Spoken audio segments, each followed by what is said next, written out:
हरियाणा की हर अपडेट के लिए बेल आइकन दबाएं और सब्सक्राइब करें STV हरियाणा न्यूज।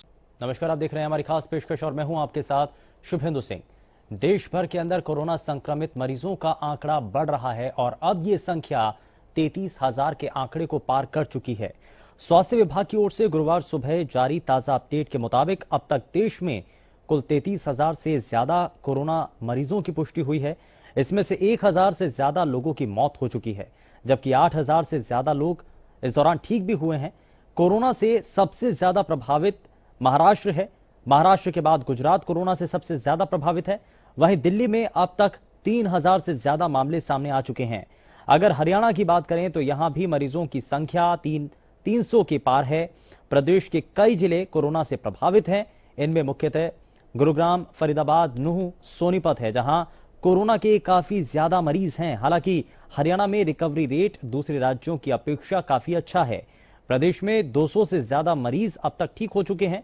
कोरोना को देखते हुए हरियाणा सरकार ने अपने सभी बॉर्डर सील कर दिए हैं ताकि लोग हरियाणा में न आ सकें और न यहां से बाहर जा सकें।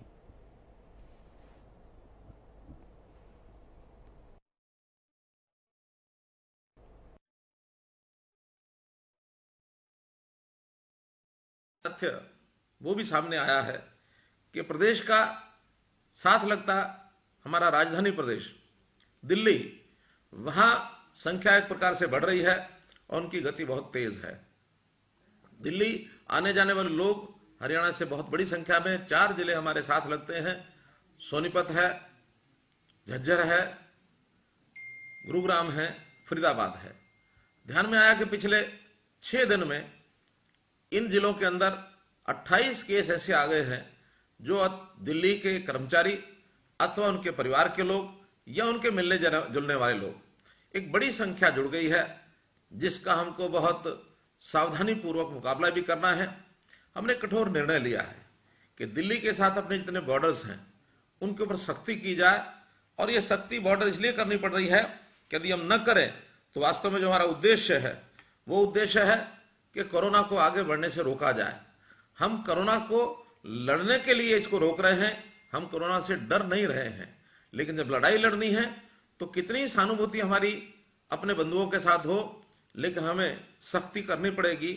आत्म सुरक्षा के नाते से हम कोरोना को दिल्ली से हरियाणा में किसी भी कारण से, किसी प्रकार से नहीं घुसने देंगे। एक विषय, कर्मचारी यूनियंस, हमने कल ही प्रदेश की सभी प्रमुख कर्मचारी यूनियंस को बुलाया था, उनसे बुलाकर के बातचीत की, क्योंकि प्रदेश में आखिर जो व्यवस्थाएं हैं वो कर्मचारियों के आधार पर ही हम आगे बढ़ा रहे हैं। और मुझे प्रसन्नता है इस बात की, मैं बधाई देता हूं अपने सब कर्मचारियों को कि उन्होंने कोरोना को फैलने से रोका है।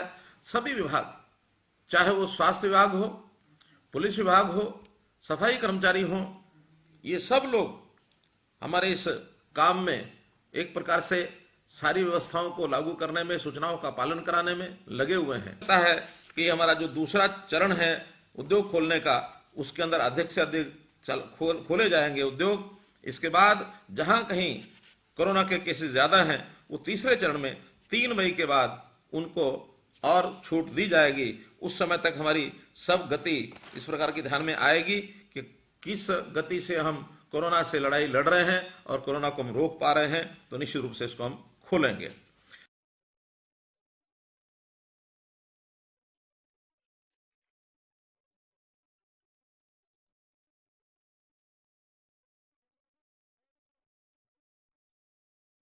मरीज सामने आ चुके हैं और कुल मिलाकर के जो संख्या है वो 311 तक पहुंच चुकी है। और ये हालांकि हरियाणा के लिए एक चिंता की बात है, क्योंकि जो ताज़ा आंकड़े सामने आ रहे हैं उसमें जो 3 मरीज हैं वो गुरुग्राम से नए सामने आए हैं और फरीदाबाद से ऐसे ही 4 मामले सामने आए हैं। तो ये कहीं ना कहीं जो 7 मामले हैं अभी जो ताज़े सामने आए हैं, ये कहीं ना कहीं प्रशासन के लिए चिंता का कारण बने हुए हैं। और इनमें से क्योंकि कुछ ऐसे लोग हैं जो कि हेल्थ केयर वर्कर्स हैं, जो कि स्वास्थ्य कर्मी हैं, लगातार आइसोलेशन वार्ड में उनकी ड्यूटी लगी हुई थी।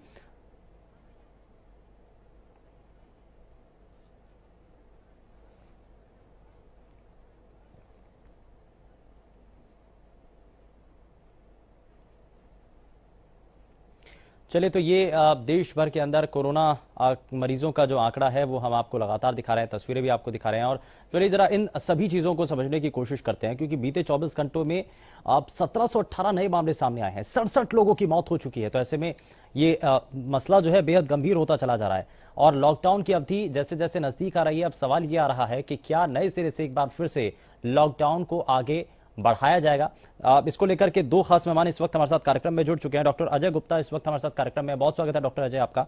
और डॉक्टर पंकज वत्स हमारे साथ कार्यक्रम में जुड़ चुके हैं, बहुत स्वागत है डॉक्टर पंकज वत्स आपका कार्यक्रम में। जरा शुरुआत में डॉक्टर पंकज वत्स आपसे कर रहा हूं कि जो बीते 24 घंटों का जो आंकड़ा है देश भर के अंदर, जो 30,000 के आंकड़े को पार कर चुके हैं कोरोना संक्रमित मरीजों की संख्या, ये इस ओर इशारा कर रही है कि अभी खतरा टला नहीं है। हम ये सोच रहे हैं कि हमारी जो कोशिशें हैं वो कारगर हैं, ठीक है, एक तरफ वो कोशिशें चल रही हैं, लेकिन दूसरी तरफ अब लॉकडाउन की समय अवधि तो खत्म होने जा रही है। हम ये सोच रहे थे कि दूसरी बार जब ये लॉकडाउन बढ़ाया गया था तो उसके आखिर होने तक, यानी खत्म होने तक, ये जो संख्या है वो कम होगी, लेकिन 24 घंटों का जो आंकड़ा है वो 1718 है। अब कैसे हम ये माने, क्योंकि इससे पहले भी अगर हम 10 से 15 दिन पहले का आंकड़ा देखें तो 24 घंटे, बीते 24 घंटों का आंकड़ा 1000 के लगभग था, लेकिन अब तो 1718 हो चुका है। देखिए शुभेंदु जी, आप बिल्कुल ठीक कह रहे हैं। अभी तक जो है 33,000 से ऊपर हम जा चुके हैं, और मौतें जो हैं वो भी लगभग 1100 के आसपास हो चुकी हैं जी। पूरे देश में ये संक्रमण है फैला हुआ, लेकिन जो हमने मेहनत करी है उसके कारण एक फायदा हुआ है कि कुछ जो प्रांत हैं वो पूर्णतः इससे बचे हुए हैं, और कुछ प्रांतों में जो ग्रीन और ऑरेंज जोन है वो काफी है, यानी यह कुछ प्रांतों में कुछ डिस्ट्रिक्टों तक ही लिमिटेड है। और नंबर ऑफ डिस्ट्रिक्ट्स जो अब ग्रीन जोन में आ रहे हैं ऑरेंज से, या रेड जोन से ऑरेंज में आ रहे हैं, वो भी बढ़ रहे हैं। जो कर्व है वो केवल फ्लैट हो रहा है, नीचे की तरफ नहीं जा रहा है। जो पहले ऊपर चढ़ गया था, यानी 1700-1800 मरीज प्रतिदिन आते हैं, वो as it is flat curve की तरफ चल रहा है, उससे ज्यादा नहीं बढ़ रहा है। यानी 2000 का आंकड़ा अभी तक उसने एक दिन में नहीं छुआ है। तो ये फ्लैटेंड कर्व है ऊपर की तरफ। इसका नीचे आना, जो हम सोच रहे थे कि नीचे आ जाएगा और 3 तारीख तक हम नीचे पहुंच जाएंगे, वो संभव नहीं लगता है। अब ये फ्लैट रहेगा, और मुझे लगता है कि लॉकडाउन की स्थिति कुछ प्रदेशों में सख्ती के साथ जो है आगे बढ़ेगा। कुछ उसमें प्रदेशों के अंदर तो पूरा बढ़ेगा सख्ती के साथ, और बाकी जगह पे कुछ रिलैक्सेशन के साथ ये लॉकडाउन का पीरियड बढ़ेगा। कम ये 2 हफ्ते या 3 हफ्ते की बढ़ोतरी हो सकती है, क्योंकि कर्व अभी फ्लैटेंड है, कर्व नीचे की तरफ नहीं जा रहा है। जहां तक हरियाणा की स्थिति है कि रिपोर्टेड केस 311 हैं, लेकिन उसके बावजूद कुछ केसेस और सुनने में आ रहे हैं। झज्जर में ये आंकड़ा जो है वो 21 के आसपास पहुंच गया है। इसी तरीके से गुड़गांव में भी और केसेस मिले हैं। तो अब आप देख रहे हैं कि गुड़गांव अब जो है, हरियाणा में भी रेड जोन जो है उसमें 1-2 जिले और आने वाले हैं। आप ये समझिएगा कि सोनीपत में ऑलरेडी 25 केसेस हो चुके हैं, यानी पलवल, फरीदाबाद, गुड़गांव, नूह के बाद सोनीपत इसमें जुड़ चुका है। पंचकुला में 18 से ज्यादा केसेस हो गए हैं, पंचकुला इसमें जुड़ चुका है, झज्जर इसमें जुड़ चुका है। केवल राहत की बात यह है कि हरियाणा में मौतें नहीं हो रही हैं, और जो एक्टिव केसेस हैं उनका नंबर कम होता जा रहा है। यह आंकड़ा अब केवल 83 के लगभग रह गया है, जबकि 226 मरीज ठीक होकर चले गए हैं। और ये जो 83 का आंकड़ा अगर देखेंगे हम, तो ये जो करंट 2, 4, 5, 10 दिन में जो नए केसेस आए हैं उसके कारण ही ये संख्या इस समय एक्टिव की स्थिति में आ रही है। और जो जिस तरह से स्टेप्स लिए जा रहे हैं, दिल्ली बॉर्डर को सील किया जा रहा है, वो हमारा चिंता का विषय है कि दिल्ली से जो है, ठीक है, जो लोग दिल्ली से आ रहे हैं, और इस बात को हरियाणा के गृह मंत्री, स्वास्थ्य मंत्री अनिल विज की तरफ से भी इस बात की ओर संकेत दिया गया था। लेकिन डॉक्टर अजय, ठीक है, फायदा मिला है, लॉकडाउन हमने बढ़ाया, दूसरी बार हमने बढ़ाया, उसका फायदा तो मिला है, लेकिन हम जो ये उम्मीद कर रहे थे कि जो कर्व है वो थोड़ा सा नीचे की तरफ जाएगा, उसका ग्राफ नीचे की तरफ होगा, ऐसा नहीं हो पा रहा है। तो अब इसके लिए क्या होगा? क्या जैसा कि जो दो बातें डॉक्टर पंकज वत्स ने कही कि एक तो ऐसा हो सकता है, एक तो ग्राफ जो नीचे नहीं जा रहा, एक तो वो चीज है परेशानी का कारण, दूसरा ये कि लॉकडाउन की अवधि क्या आगे बढ़ाई जाएगी, ये दूसरा बड़ा कारण है। और दोनों एक दूसरे के लिए बहुत ज्यादा पूरक हैं, बहुत ज्यादा जरूरी हैं कि अगर ग्राफ को हमें नीचे लाना है तो उसके लिए हमें लॉकडाउन को आगे बढ़ाना पड़ेगा, लेकिन दूसरी तरफ लोग परेशान हो चुके हैं, 2 बार लॉकडाउन बढ़ चुका है। अब आपको क्या नजर आ रहा है?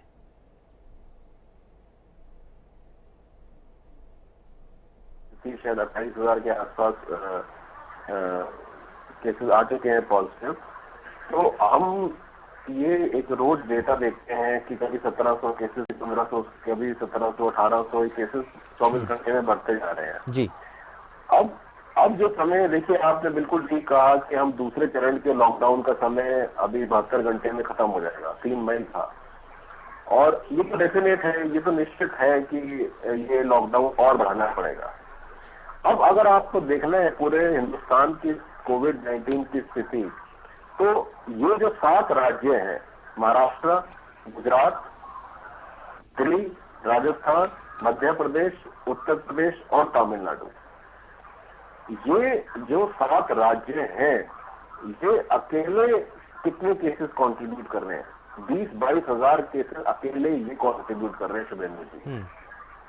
महाराष्ट्र 8,000, गुजरात 3,000, दिल्ली ऑलमोस्ट 3,000, राजस्थान 2,000, मध्य प्रदेश 2,000, उत्तर प्रदेश 2,000, तमिलनाडु 2,000 के करीब, और इनसे पीछे है आंध्र प्रदेश और तेलंगाना।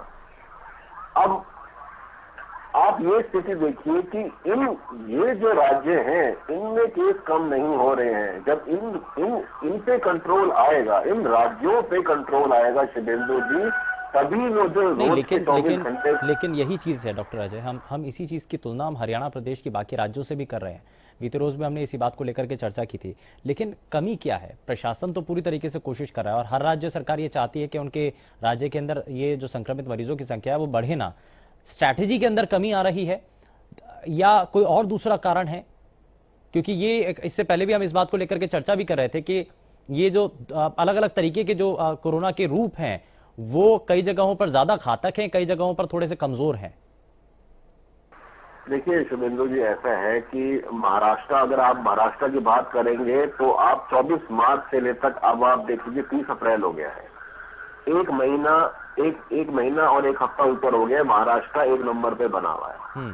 तो अब डेफिनेटली अब आपको सोचना है इसके बारे में कि कहां आपके प्रशासन में कमी आ रही है, क्या हमको थोड़ा सोचना है, डिफरेंटली हमको सोचना है, क्या डिफरेंटली हमको करना है। मैं ये नहीं कह रहा कि महाराष्ट्र सरकार हाथ पे हाथ धर के बैठी हुई है, अपने लिए उन्होंने कमर कस रखी है, प्रशासन बहुत जोर से काम कर रहा है, डॉक्टर्स, पैरामेडिकल स्टाफ है, बड़े लगन से काम कर रहे हैं, लेकिन समहाउ वो चीज जो हमारे आंकड़े हैं वो नजर नहीं आ रहे इसके ऊपर। और बॉम्बे, मुंबई जो है वो तो बहुत बड़ा हॉटस्पॉट बनता जा रहा है, दिन पर दिन वहां पर केस बढ़ते जा रहे हैं। मुझे ऐसा लगता है कि अब जब दूसरे ये जो राज्य मैंने जिनके आपको नाम बताए हैं, इनमें हमको कुछ ना कुछ डिफरेंटली सोचना पड़ेगा। ठीक है, 1-1.5 महीना हो चुका है, अब ये नंबर अगर बढ़ भी रहे हैं तो उनका बढ़ना कम से कम होना चाहिए, कुछ पॉजिटिव साइड हमको दिखने चाहिए। ठीक है, यानी कि स्ट्रैटेजी अब बदलने की जरूरत है डॉक्टर पंकज वत्स। बिल्कुल। ये अब स्ट्रैटेजी बदलने का वक्त आ चुका है। अभी तक हम जिस पैटर्न पर काम कर रहे थे, हमने क्योंकि शुरुआत में देखा कि हम पूरे राज्य के ऊपर फोकस कर रहे थे, लेकिन उसके बाद जो स्ट्रैटेजी है वो बदली गई, उसमें फोकस किया गया उन जगहों पर ज्यादा जहां पर मामले सामने आ रहे हैं, उनको हमने रेड जोन, ग्रीन जोन या ऑरेंज जोन ऐसे करके अलग अलग जोनों में बांट दिया गया हमने पूरे प्रदेश को। तो अब इसके बाद हमें अब स्ट्रैटेजी और भी ज्यादा बदलने की जरूरत है।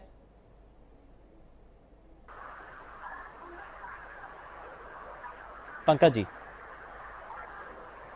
अकेले मुंबई में, हाँ शुभेंदु जी, हमें यह समझने की जरूरत है कि क्यों अकेले मुंबई में देश के 20% जो संक्रमित लोग हैं वो केवल पूना से हैं। 6,500 से ज्यादा का आंकड़ा वहां पर हो चुका है और पूरे महाराष्ट्र में 10,000 का आंकड़ा पास करने वाला है। उसका मेन कारण ये है कि मुंबई में जो स्लम एरिया है, जो बहुत ज्यादा थिकली पॉपुलेटेड एरिया है, वहां पे जो सोशल डिस्टेंसिंग का कॉन्सेप्ट है वो सफल हो ही नहीं पा रहा है, सफल हो ही नहीं सकता है।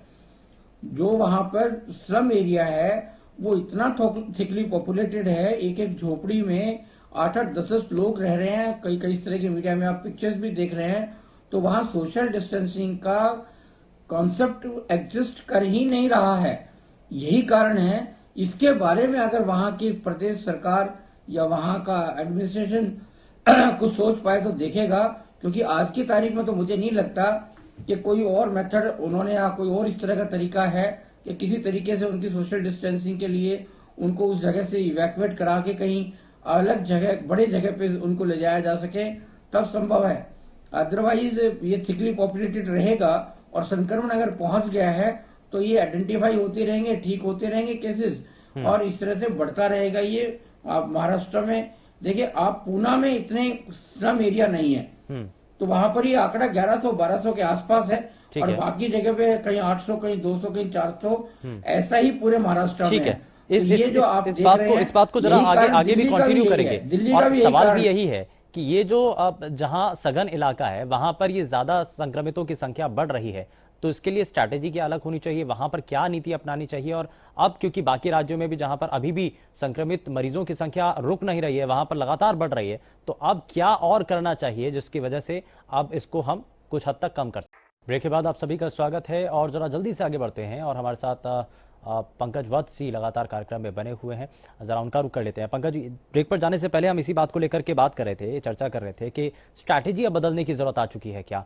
हम अलग अलग राज्यों की अगर हम बात कर रहे हैं, और हरियाणा में जब हमने बीते रोज देखा कि ग्राफ बहुत हद तक कम हो गया था, कई रोज ऐसा हुआ कि 1 या 2 ही मामले सामने आए, लेकिन आज अचानक से 4 जो है फरीदाबाद से मामले सामने आ जाते हैं, 3 गुरुग्राम से सामने आते हैं। और गुरुग्राम में तो चौंकाने वाली बात सामने आई है, इसमें हेल्थ केयर वर्कर जो कि उन जगहों पर काम कर रहे थे, जो आइसोलेशन वार्ड हैं उनके अंदर वो लोग काम कर रहे थे, हेल्थ केयर वर्कर्स, वो कोरोना संक्रमित हैं।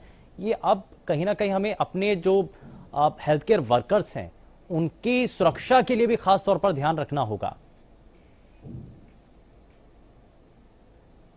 देखिए, बिल्कुल ठीक बात है। पहले तो मैं आपको ये रीजन बता देता हूं कि पूरे महाराष्ट्र में करीबन 1,28,000 के करीब टेस्ट हुए हैं, और जबकि वहां पे 10,000 के करीब आंकड़ा जो है वो छूने वाला है पॉजिटिव केसेस का। यानी वहां पे पॉजिटिविटी का रेट जो है वो करीबन 13% है, जबकि हरियाणा में इसके उलट है। हरियाणा में ये रेट बहुत कम है। उसी तरीके से जो मृत्यु रेट है, वो मृत्यु रेट भी वहां पर बहुत ज्यादा है, 425 मौतें हो चुकी हैं। लेकिन ऐसा क्यों है डॉक्टर पंकज? वो भी करीबन यही समझना चाह रहे कि एक अगर ये माना जाता है कि एक एज ग्रुप है जो 60 प्लस है या 55 प्लस है, वो अगर ज्यादा संक्रमित हो रहा है इसलिए वहां पर मौत का आंकड़ा बढ़ रहा है, या कोई और दूसरा कारण है? देखिए, सीधे कारण ये है कि आप देखिएगा कि थोड़े से एरिया में मान लो 10 लाख पॉपुलेशन है, अब हमको कहते हैं कि आप सोशल डिस्टेंसिंग रखिए, वहां पे वो संभव ही नहीं है।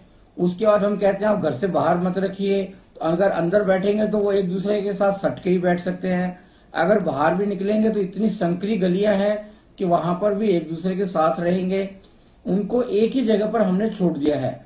जब एक ही जगह पर छोड़ दिया है और अब उसके कारण जैसा ये हो रहा है, अब यूजुअली हम क्या करते हैं कि अगर संक्रमित व्यक्ति मिलता है तो उसके 3 किलोमीटर के एरिया को पूरी तरीके से स्क्रीन करते हैं, जांच करते हैं। ठीक है। अब आप देखिएगा मुंबई में जहां पे पॉजिटिव केसेस मिल रहे हैं, अगर एक पॉजिटिव केस मिलता है तो वहां पे अगर 3 किलोमीटर का एरिया लेंगे तो वहां पे लाखों लोग वहां पर रह रहे हैं। उतने टेस्ट वहां पे नहीं हो पा रहे हैं, इसलिए वो पता भी नहीं लग पा रहा है, डिटेक्शन भी उतनी नहीं हो पा रही है। ये आंकड़ा इससे भी ज्यादा मिलेगा अगर प्रॉपर टेस्टिंग वहां पर होगी तो, क्योंकि वो एरिया जो हो रहे हैं वो इतने थिकली पॉपुलेटेड है कि संभव पॉसिबल ही नहीं है सोशल डिस्टेंसिंग रखना, कोई तरीका ही नहीं है। इसके बारे में सरकार की कोई कंटीजेंसी प्लान है क्या, कोई और व्यवस्था है क्या, उसके बारे में चिंता करने की जरूरत है। ठीक है। दूसरी तरफ जो आपके गुड़गांव में जो खबर आई है वो बहुत चिंताजनक है, क्योंकि प्राइवेट हॉस्पिटल व गवर्नमेंट हॉस्पिटल दोनों के ही स्वास्थ्य कर्मी जो हैं वो प्रभावित हो रहे हैं। और ये भी बात सामने आई है कि जो पीपीई किट दिए जा रहे हैं वो केवल डॉक्टर्स को दिए जा रहे हैं, स्टाफ को की अवहेलना की जा रही है, क्योंकि उतने सफिशिएंट नहीं होंगे या कॉस्ट उसमें इन्वॉल्व है। इसलिए प्राइवेट हॉस्पिटल, सरकारी हॉस्पिटल स्टाफ को पूरी तरह से प्रोटेक्ट नहीं कर रहे हैं, पीपी किट्स को प्रोटेक्ट नहीं कर रहे हैं। वो ये भूल रहे हैं कि इस समय ना कोई डॉक्टर, कोरोना वायरस ना डॉक्टर को देखता है, ना स्टाफ नर्स को देखता है, ना मेल स्टाफ नर्स को देखता है, ना फीमेल स्टाफ नर्स को देखता है, ना वहां पे हॉस्पिटल में काम करने वाली एएनएम को देखता है या आया को देखता है। वो हर एक आदमी को प्रभावित कर सकता है। इसलिए आइसोलेशन वार्ड्स में या जहां जहां ये व्यवस्था की जानी है वहां पे हर एक व्यक्ति को इर्रेस्पेक्टिव ऑफ डॉक्टर, नर्स, आया जो भी कुछ है, उनको ये पीपी किट उपलब्ध कराए जाने चाहिए। ठीक है, इसमें मैं एक चीज और जोड़ना चाह रहा हूं सर कि अब एमएचए की तरफ से एक और निर्णय लिया गया जिसमें उन्होंने कहा है कि जो प्रवासी मजदूर हैं जो दूसरे राज्यों में फंसे हुए हैं उनको वापस उनके गंतव्य तक पहुंचाने के लिए एक खाका तैयार किया जाए। तो ये एक अच्छा कदम है, विपक्ष के नेताओं ने भी इसकी सराहना की है, लेकिन ये बहुत मुश्किल भरा है क्योंकि हमने देखा कि अगर अफवाह भी फैली एक जगह से दूसरी जगह बसेस चलने की तो हजारों की संख्या में वहां पर भीड़ इकट्ठा हो गई। तो ऐसे में ये बहुत ज्यादा मुश्किल भरा समय नहीं है क्या? शिवेंद्र जी, एक बात तो इससे ये अंदाजा लगा लेना चाहिए कि जो लॉकडाउन है ये लंबा चलने वाला है। अदरवाइज मान लो अगर ये 3 मई को खत्म होने वाला है या 10-12 दिन और चलने वाला है तो ये इस व्यवस्था की जरूरत नहीं थी। जो लोग जहां पर थे वो अगले 14 दिन और रहते तो वहां पे भी रखा जा सकता था, कोई दिक्कत नहीं है। लेकिन ये इंडिकेट करती है कि ये लॉकडाउन कई स्थानों पर बहुत लंबे समय तक चलेगा। यानी कि एक तरफ से एक तरीके से इशारा है, लोगों के खाने पीने की व्यवस्था, रहने की व्यवस्था इशारा है। इसलिए जो है उन लोगों के रहने की, खाने पीने की व्यवस्था जो है वो शहरों में संभव हो नहीं पा रही थी। इसलिए उन्होंने कहा कि उन लोगों को उनके गांव के एरिया तक पहुंचा दें तो वहां ज्यादा सुरक्षित रहेंगे।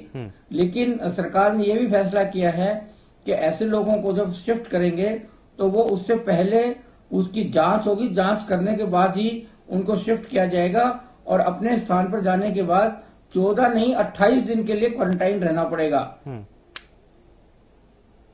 इसका सीधा सीधा मतलब ये है कि लॉकडाउन का पीरियड बढ़ने वाला है, अभी जल्द इससे राहत मिलने वाली नहीं है। ठीक है, मैं एक चीज और इसमें जोड़ना चाह रहा हूं क्योंकि लॉकडाउन की अवधि बढ़ने को लेकर ही अगर चर्चा चल रही है तो बात यह है कि ऐसे कई राज्य हैं जैसे कि पंजाब है, पंजाब ने कहा कि हम लॉकडाउन आगे 3 मई के बाद भी बढ़ाएंगे। तो हरियाणा के अंदर भी इसको लेकर के, हालांकि आज एक सर्वदलीय बैठक होने जा रही है 12 बजे और उसके बाद कैबिनेट की मीटिंग होने जा रही है 3:30 बजे। तो आपको क्या नजर आता है? और अगर हेल्थ डिपार्टमेंट की तरफ से अगर ये कोशिश हो, सरकार तक अगर फीडबैक पहुंचाया जाए तो डॉक्टर्स की टीम क्या सजेस्ट करना चाहती है, क्या बताना चाहती है मौजूदा वक्त की स्थितियों को देख करके हरियाणा प्रदेश इस पर क्या कदम उठाए? देखिए, आप मान के चलिएगा कि जो एनसीआर का एरिया है वो हमारा एरिया दिल्ली का ही पार्ट मान के चलिएगा। और आप ये मान के चलिएगा कि दिल्ली में जब तक दिल्ली में चीजें कंट्रोल नहीं होंगी तब तक हमारी ये जो डिस्ट्रिक्टें हैं, 4 डिस्ट्रिक्ट साउथ में आपका गुड़गांव, फरीदाबाद, बल्लभगढ़, नू, उसके बाद आपका झज्जर, रोहतक और सोनीपत, पानीपत, ये जो सारा एरिया है ये आप इसको एनसीआर एरिया मान के चलिएगा कि ये दिल्ली में से संक्रमण कभी भी तेजी के साथ बढ़ सकता है। तो इसलिए हमें जो दिल्ली का लॉकडाउन कंटिन्यू रहेगा तो हरियाणा का भी करना पड़ेगा। और अब इसमें आप देख ही रहे हैं कि झज्जर में केसेस बढ़े हैं, पानीपत में बढ़े हैं और उधर चंडीगढ़ में कुछ केसेस बढ़े हैं। चंडीगढ़ में केसेस बढ़ने के बाद जो है पंचकुला और अंबाला जो है वो उसके प्रभावित होने के चांसेस हैं। तो मुझे नहीं लगता कि अभी स्थिति इस तरह की है कि हरियाणा में लॉकडाउन को 3 तारीख के बाद ना कंटिन्यू किया जाए। हाँ, ये जरूर है कि हमारा जो ग्रीन जोन है वहां पर हम रिलैक्सेशन दे सकते हैं, लेकिन ये ध्यान रहे कि वहां पर स्ट्रिक्टली लॉकडाउन उस एरिया को कार्डन ऑफ करना पड़ेगा एज ए यूनिट। मान लो 4 डिस्ट्रिक्ट के सपोज हम करते हैं, चरखी दादरी और उसके साथ भिवानी और नारनौल, इस तरह के 4-5 डिस्ट्रिक्ट के करते हैं, तो ये इंश्योर करें कि उन 4-5 डिस्ट्रिक्टों के एरिया में से कोई बाहर नहीं निकल पाएगा। फिर वो जो ये तो मैंने कहा है कि अगर लॉकडाउन आगे बढ़ाया जाता है या लॉकडाउन की अवधि को अगर यहीं पर रोक भी दिया जाता है, सिर्फ हॉटस्पॉट इलाकों पर ही लॉकडाउन आगे कंटिन्यू किया जाता है, तो यानी कि ये भी करना होगा कि आपको उन जिलों की सीमाओं को पूरी तरीके से वहां पर सील कर देना होगा। ये कड़े कदम उठाने होंगे तभी कारगर होगा।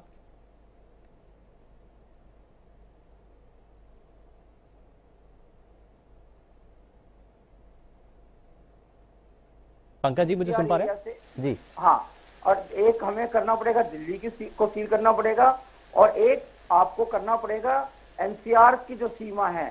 आप देखिए दिल्ली में जैसे पहले रिंग रोड होता था और एक आउटर रिंग रोड होता था, तो एक दिल्ली से सटा हुआ जो सील करना पड़ेगा एरिया, और एक एनसीआर एरिया जहां है वहां पर सील करना पड़ेगा हरियाणा के एनसीआर एरिया को, और नॉन एनसीआर एरिया को उसको भी हमें करना पड़ेगा।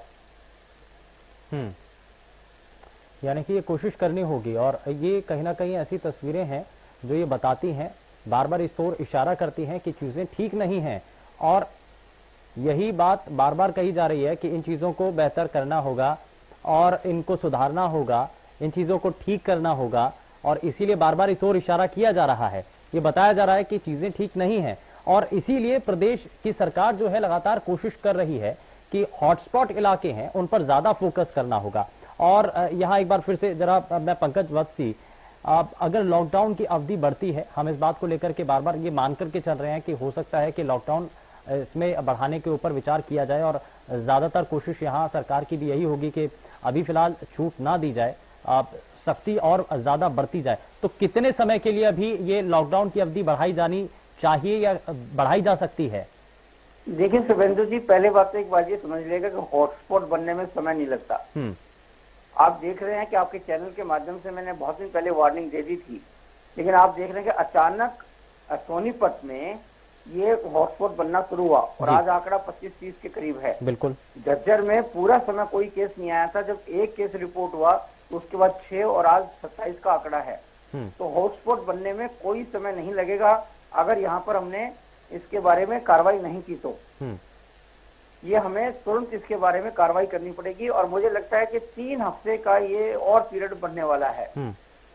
3 हफ्ता तो और बढ़ना ही पड़ना है, जो नए केसेस सर्ज हो रहे हैं और जिस तरह का मुका हो रहा है ये। और दूसरी बात ये कि हमें दिल्ली से भी आने जाने के लिए मैं आपके चैनल के माध्यम दिल्ली से भी आने जाने के लिए मैं आपके चैनल के माध्यम से बात कर रहा था, ताकि लॉस्ट केस ना हो, लोगों को ट्रेस करना आसान हो।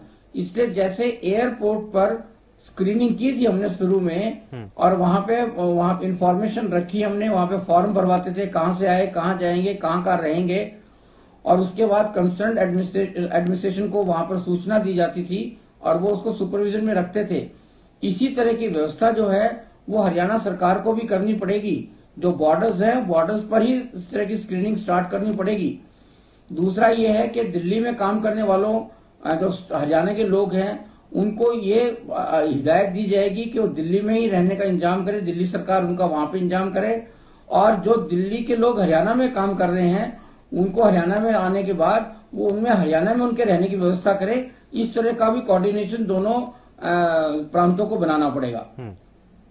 ठीक है, यानी कि दोनों राज्यों की तरफ से एक मिलजुल कर इस पर काम करना होगा और आवाजाही को बहुत हद तक कम करना होगा। लेकिन कल भी हम इस बात को लेकर के पंकज जी चर्चा कर रहे थे कि 12 बजे तक जो है एसेंशियल सर्विसेज के लोगों को जो राहत दी जाती है, 12 बजे के बाद तो सभी चीजें बंद कर दी जाती हैं। ये एक अच्छा कदम है, ऐसा और कड़ा कदम उठना चाहिए इसी रूप में।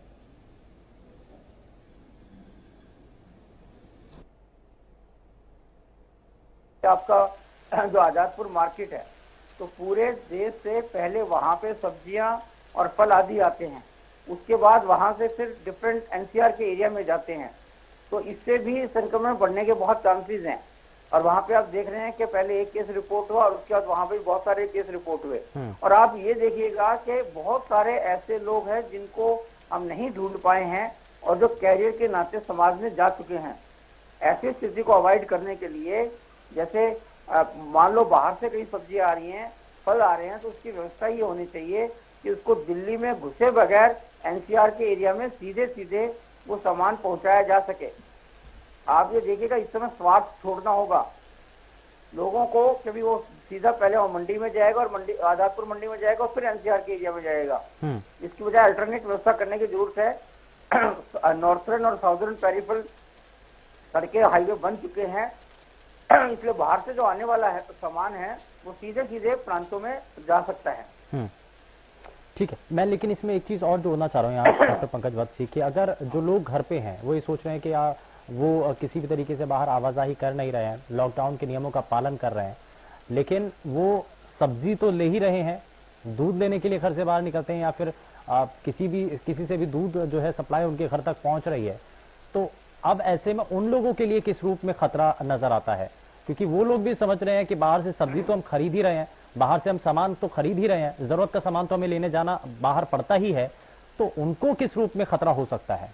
देखिए, जब वो गली में जब सब्जी देने वाले आ रहे हैं तो वहां पे ये ध्यान रखें कि जब एक आदमी सब्जी ले रहा है तो दूसरा आदमी वहां से डिस्टेंस मेंटेन करके वेट करे, और उसके बाद वो वहां से हट जाए तो ही दूसरा वहां पर जाए। ये सोशल डिस्टेंसिंग पॉसिबल है, गली में सामान लेने में कोई दिक्कत नहीं है।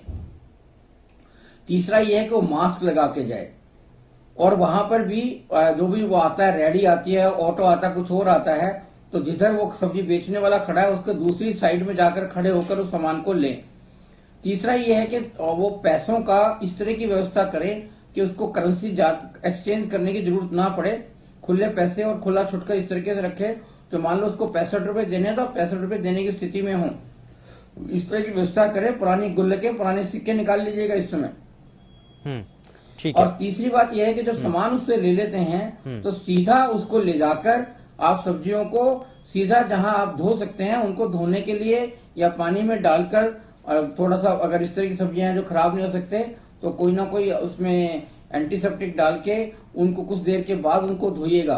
और ये ध्यान रहे कि जैसे आप घर में सामान लेके जाते हैं तब हैंड वॉश करें, उसके बाद आप सब्जी धो लेंगे तो उसके बाद फिर हैंड वॉश करें, और उन सब्जियों का सेवन 24 घंटे के बाद ही करें।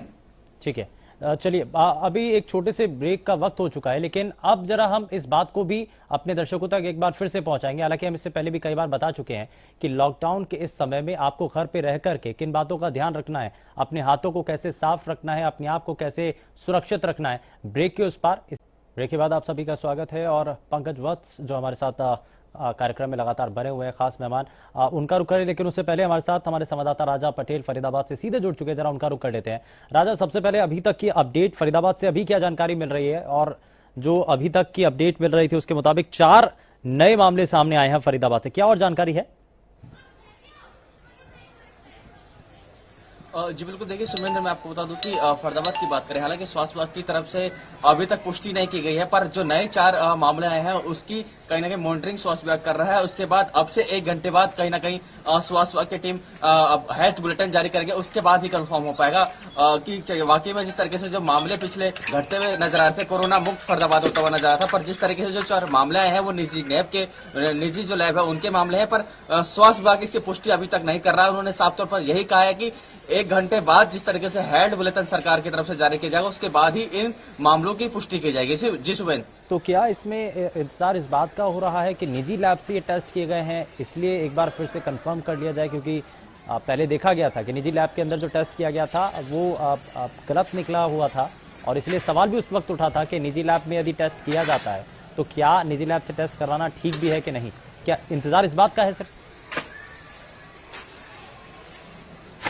जी बिल्कुल, वाकई में सुरेंद्र सही कहा आपने कि इस बात का ही इंतजार कर रहे हैं। हमारी जो डिप्टी सीएमओ है उनसे बात हुई है और साफ तौर पर कहीं ना कहीं इसी बात का इंतजार कर रहे हैं जो सरकारी लैब से जो टेस्टिंग उन्होंने करवाई है उसकी रिपोर्ट कहीं ना कहीं आ जाए, उसके आधार पर जो मरीज है उनके कहीं ना कहीं उपचार अधीन किया जाएगा, उनको एडमिट किया जाएगा। तो साफ तौर पर सरकारी लैब की टेस्टिंग का स्वास्थ्य विभाग की टीम इंतजार कर रही है। जी, लेकिन राजा, इसमें जो फरीदाबाद के अंदर, क्योंकि पहले से ही फरीदाबाद रेड जोन के अंदर है, लेकिन बफर जोन अलग अलग बनाए गए हैं जो और भी ज्यादा सेंसिटिव इलाके हैं, उन इलाकों के अंदर से ये मामले सामने आए हैं 4, या कोई नए इलाके हैं जहां पर ये कोरोना पॉजिटिव मिले हैं लोग? जी बिल्कुल, सुबह मैं आपको बता दूं कि जो 12 कंटेनमेंट जोन है उन्हीं इलाकों से ये मामले सामने आए हैं। साफ तौर पर बड़कल से जिस तरीके से मामले सामने आते हुए नजर आए हैं, सेक्टर 28 से एक मामला सामने नजर आया, बाकी 2 मामले हैं जो डबुआ से बताए जा रहे हैं। तो साफ तौर पर स्वास्थ्य विभाग अभी तक इसकी पुष्टि नहीं कर पाया, तो इसलिए कहीं ना कहीं हम भी इसकी पुष्टि अभी तक नहीं कर पाएंगे, क्योंकि सूत्रों के अनुसार ये जानकारी मिली है। अभी तक स्वास्थ्य विभाग अब से 1 घंटे बाद हेल्थ बुलेटिन जारी करेगा, उसके बाद ही इन 4 मामलों की पुष्टि कहीं ना कहीं हम कर पाएंगे। जी ठीक है, पुष्टि अभी हालांकि नहीं हो पा रही है और हेल्थ बुलेटिन जब जारी किया जाएगा उसके बाद ये साफ हो पाएगा। लेकिन मैं जरा राजा यहाँ पर ये भी समझना चाह रहा हूँ कि अभी हमने आज भी बताया कि अपने सभी दर्शकों को कि जो बॉर्डर हैं वो पूरी तरीके से सील कर दिए गए हैं। इस दिशा में अभी तक क्या और जानकारी मिल रही है? क्या अब हरियाणा और दिल्ली के लगते हुए और भी आप जो बॉर्डर हैं क्या उनको भी सील किया जा रहा है, या सख्ती के साथ अभी तक जो 12 बजे का टाइम लिमिट था क्या उसको कम किए जाने की बात भी है?